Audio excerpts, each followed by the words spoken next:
começar pela questão número 1, que diz assim: a enfermeira está cuidando de uma cliente feminina de 27 anos. E aqui está a informação que a enfermeira encontrou, o notes que a enfermeira fez no momento ali do labor and delivery, ou seja, a unidade de parto que a paciente se encontra. Então, diz assim, a cliente está grávida de 1 para 0. O que isso significa? Que a paciente está na primeira gestação e ainda não pariu nenhum filho. Então, ela está grávida, mas ainda não teve nenhum parto. Está de 36 semanas de gestação e está reportando dor de cabeça com uma taxa de 7 numa escala de 0 a 10. A cliente tomou 1.000 miligramas de acetaminofém 4 horas atrás, sem nenhum alívio, com nenhum alívio. E a cliente reporta que a movimentação fetal está normal e ela apresenta poucas e fracas contrações que são irregulares. Não há nenhum sangramento vaginal ou perda de fluido. E a cliente reporta nenhuma dor epigástrica, nenhuma alteração visual, ou náusea ou vômito. Os reflexos tendinosos profundos estão 3 positivos, 3 mais. O fetal heart rate está com uma baseline de 140 batimentos por minuto. Então, a frequência cardíaca do bebê vai de 140 batimentos por minuto. Existe uma moderada variabilidade, nenhuma aceleração e nenhuma desaceleração. Vamos entender, interpretar essa questão primeiro, destacar o que é sério, o que não é sério, antes da gente começar a partir para os sinais vitais. Então, no NCLEX, normalmente isso aqui aparece como se fossem 3 abas. Nurses Notes, depois vem o Vital Signs, depois vem o Laboratory Test e o Urine Test. Então, aparece 3 abas ou 4 abas, vem uma do ladinho da outra, que na hora você tem que clicar, porque essas variáveis informações vai fazer com que a gente construa o pensamento crítico ali da questão. Mas eu sugiro que antes da gente progredir para as outras informações, a gente entenda o que de fato está acontecendo aqui, o que faz parte de uma normalidade e o que não faz parte de uma normalidade, tá? Façam isso em todas as questões que vocês fizerem. Antes de seguirem adiante, tentem entender primeiro o que está acontecendo. Isso é uma avaliação crítica ali da questão. Então, a gente já está vendo aqui que a cliente, ela está na primeira gestação dela.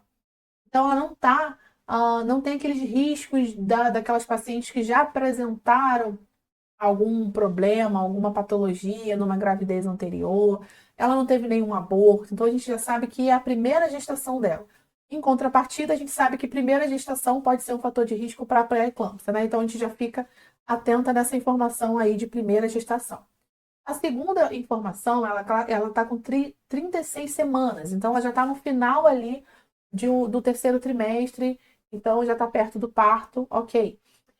O primeiro problema que a gente identifica nessa questão é o quê? A headache. Ela está com dor de cabeça. Então, grifem essa informação. A primeira sintomatologia que essa paciente sente é dor de cabeça. E mesmo ela tomando um acetaminofém, ela continua sentindo dor. Não teve alívio. Então, é uma headache que está ali refratária ao analgésico que ela tomou. Bom, então de negativo a gente já tem aí um problema, dor de cabeça, tá?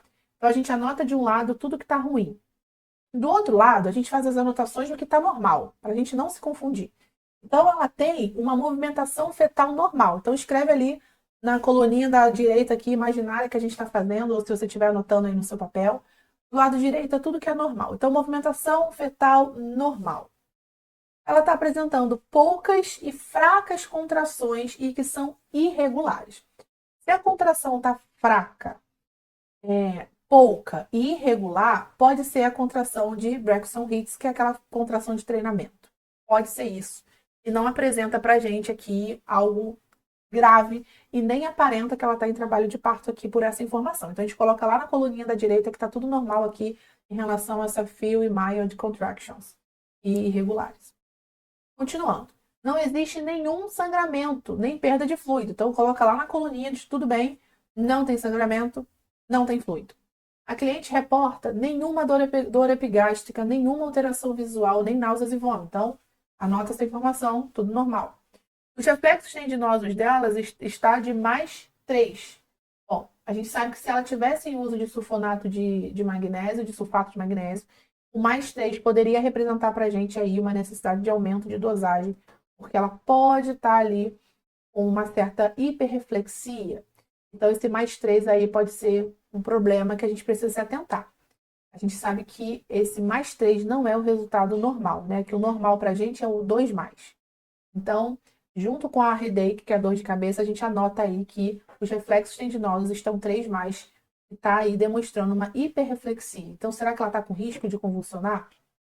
Pode ser. Então, vamos anotar, porque essa é a segunda informação muito importante dessa questão.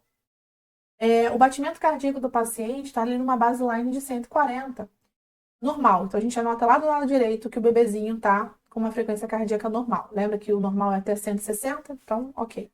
Está numa moderada variabilidade. Variabilidade moderada é aquilo que a gente aprendeu lá naquele traçado que a gente aprendeu que é normal ali na monitorização fetal. Então, precisa de fato estar ali nessa moderada variabilidade que varia de 6 a 25 milímetros de mercúrio nesse intervalo. Então, moderada variabilidade também é normal. Nenhuma aceleração. Esse nenhuma aceleração não diz algo ruim para a gente, porque eu passei, o feto pode não estar recebendo estímulo, pode estar dormindo, então isso não quer dizer muita coisa. Não ter aceleração não significa algo totalmente ruim, a gente não sabe. Então pode colocar de repente como algo normal também. E não tem desaceleração, isso é ótimo, né? Isso sim é um fator muito determinante para a gente. O bebezinho não pode ter desaceleração, então isso também é normal. Bom, então de toda essa análise da questão que a gente fez, o que a gente conseguiu fazer uma filtragem? A gente fez uma filtragem de que a gente tem dois problemas aí. A paciente está com uma dor de cabeça que não melhora e ela está um pouco hiperreflexiva aí, com reflexo tendinoso de 3+. Bom, essa dor de cabeça, a gente já começa a supor que pode ser que ela esteja hipertensa. Então, ela pode estar hipertensa, ela pode estar hiperreflexiva, então a gente já pensa que ela pode estar ali numa pré-eclâmpsia. Mas isso tudo ainda é uma suposição. A gente grava somente essas duas sintomatologias importantes. E a gente agora sim, que a gente já entendeu o que está de ruim aqui, a gente passa para as próximas informações para consolidar o nosso pensamento, tá? Então, a próxima informação que a gente vê é os vital signs, que são sinais vitais. A gente vê que a temperatura dela está ainda dentro de um estado de normalidade, a pressão de pulso também, a frequência cardíaca também, o respiratory rate também um pouquinho elevado, a pressão arterial está elevada e ela está saturando numa saturação boa. Então, qual é o problema dos sinais vitais aqui? Pressão alta. Então, ela tem dor de cabeça, tá hiperreflexiva um pouco e hipertensa. Então, essa hipertensão aqui já somou ao nosso pensamento de que a gente está com dúvida ali, que essa paciente está apresentando o pré-eclâmpsia, o eclâmpsia ou até síndrome de HELP, né? Vamos tentar entender. Continuando, WBC da paciente está normal. Então, a paciente não tem infecção, não é infecção. Hemoglobina e hematócrito estão diminuídos. Bom, isso já diz pra gente alguma coisa, mas não tanto, porque a gente sabe que na gravidez, a gestante ela tem uma hemoglobina ali de 11, né? Então, pode estar diminuído mesmo isso aqui e ser natural da gestação, então não diz muita coisa. A plaqueta da paciente está normal. Bom, se a plaqueta está normal, a gente já liga um alerta aqui, porque se fosse síndrome de HELP, a plaqueta estaria diminuída, né? Então, de repente, a gente bota um asterisco aqui, talvez não seja síndrome de HELP. Também não é hemólise, né? Porque se fosse hemólise, estaria alterado aqui as hemoglobinas também, o hematócrito. Então, no caso, não é síndrome de HELP. A gente já consegue descartar por essa informação aqui da questão. A creatinina, ela está aumentada. Então, é um fator importante a gente saber disso. A creatinina, o normal é até 1,3. Se a creatinina está alterada, aumentada, significa que já está tendo ali uma disfunção renal. Então, a gente grifa isso aqui para somar com aquelas informações que a gente já tem. Disfunção renal. O BUN, que significa em inglês Blood Urea Nitrogen, significa ureia nitrogenada, quando ela está aumentada, e o normal é de 10 a 20, quando ela está aumentada, também mostra para a gente que está tendo uma disfunção renal. Então, duas características de que o rim está apresentando algum problema. E essa aqui é a TGO e a TGP, que também são marcadores hepáticos da função hepática. Então, se o TGO e o TGP estão elevados, o que esse quadro me mostra aqui? Me mostra que a paciente já está com uma disfunção renal e uma disfunção hepática. Bom, não está aparecendo a síndrome de HELP, porque a gente não está tendo aqui sinais de hemólise, nem está tendo aqui sinais de plaqueta baixa. Então, a gente já descartaria a síndrome de HELP. Aqui está tendo alteração sistêmica da parte renal e pancreática. Se a gente está tendo alteração sistêmica, a gente já descarta a hipertensão gestacional ou a hipertensão crônica, né? A hipertensão gestacional, ela não tem alteração sistêmica. Ela não tem ali outros órgãos sendo afetados. Então, a gente ficaria ali entre a pré-eclâmpsia e a eclâmpsia. O que vai diferenciar uma da outra é que o que vai determinar que a gente está numa pré-eclâmpsia ou eclâmpsia é se a paciente apresentar proteína na urina. E a gente vai conseguir ver a diferença se a questão disser para a gente que ela já está ali em convulsão. Se ela já estiver em convulsão, é a eclâmpsia. Se ela só estiver em risco para a convulsão, que é o que a gente desconfia que ela está por conta do reflexo tendinoso 3+, é a pré-eclâmpsia. Tá? Então, a gente continuando vendo aqui, a gente acaba de fechar na nossa cabeça o diagnóstico da paciente. Ela tem proteína na urina. Então, se ela tem proteína na urina, a gente já sabe que é a pré-eclâmpsia ou eclâmpsia. Mas aqui não está aparecendo ser a eclâmpsia, porque em nenhum momento está dizendo que ela convulsionou, tá? Então, se ela não convulsionou, a gente entende que esse diagnóstico aqui é um diagnóstico de eclâmpsia.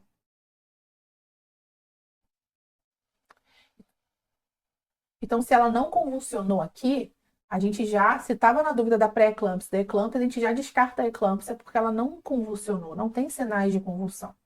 Então, a gente já pensa que é uma pré-eclâmpsia porque a paciente ela apresenta reflexo aumentado, reflexo tendinoso aumentado, então risco de convulsão.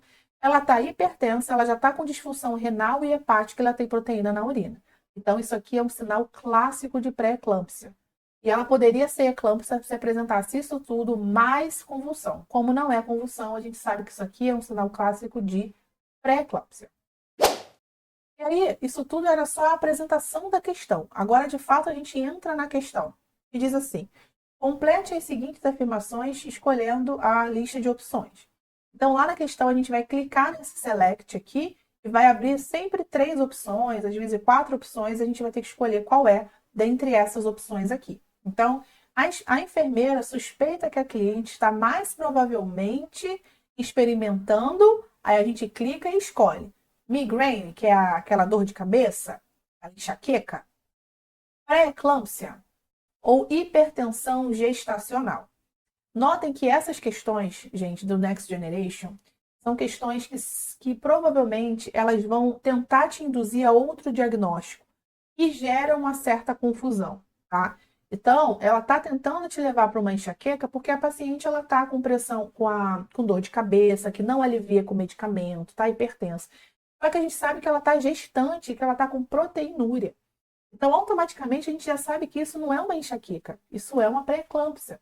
E não pode ser uma hipertensão gestacional, porque a hipertensão gestacional, ela não leva a disfunção orgânica. E a gente já tem aqui disfunção orgânica em rim e em fígado. Então, não pode ser uma hipertensão gestacional. Então, aqui seria uma pré-eclâmpsia. A gente já matou a questão antes mesmo de passar aqui para esse slide. E continuando. E a enfermeira deve antecipar. Bom, se a gente sabe que é pré-eclâmpsia, ela vai ter que antecipar o sulfato de magnésio para prevenir convulsões. Vai ter que administrar bulbarbital, acetaminofém, cafeína por via oral. Ó, isso aqui, essa opção 2, ela está te induzindo fazendo uma relação em relação ao migraine, que é a enxaqueca. Isso aqui são medicamentos que são associados ao acetaminofém para enxaqueca. Não tem nada a ver, a gente já sabe que não é enxaqueca. Ensinar o cliente a medir sua própria pressão, isso aqui ela está direcionando a hipertensão gestacional. Então é por isso que é importante, no Next Generation, a gente ir para as opções tendo certeza do que a questão já está falando para a gente, porque senão a gente pode cair ali no engodo da questão e se confundir. Porque ela sempre vai relacionar os 3 tipos de diagnóstico que a questão está te oferecendo. E a gente já descartou migraine e hipertensão gestacional. Então, se a gente descarta essas duas, automaticamente a gente descarta também aqui a opção 2 e a opção 3. Porque a gente sabe que pré-eclâmpsia, qual é o grande risco da pré-eclâmpsia? É a paciente desenvolver a eclâmpsia, que são as convulsões. Então, a gente vai prevenir essas convulsões. Como a gente vai prevenir essas convulsões? Administrando o sulfato de magnésio. Então, aqui seria a resposta, a opção correta. Então, a gente administra o sulfato de magnésio e outra opção, dá alta para paciente para casa, oferece orientações de alta para casa. A gente pode liberar uma paciente com pré-eclâmpsia para casa? Lembra do que a gente falou na aula? A única coisa que cura, entre aspas, a pré-eclâmpsia e a eclâmpsia é o parto, é o delivery, né? Então, preparar a paciente para o delivery, sim, prepará-la para o parto. Identificar gatilhos no ambiente. Não tem nada a ver isso aqui, está relacionado à hipertensão gestacional, isso aqui, e a gente sabe que a gente tem que preparar a paciente para o delivery. Então, essas são as opções corretas. Notem que esse tipo de questão exige uma avaliação criteriosa, e, se possível, anotem quando estiverem fazendo questão no papel, para poder fundamentar mesmo ali o raciocínio de vocês.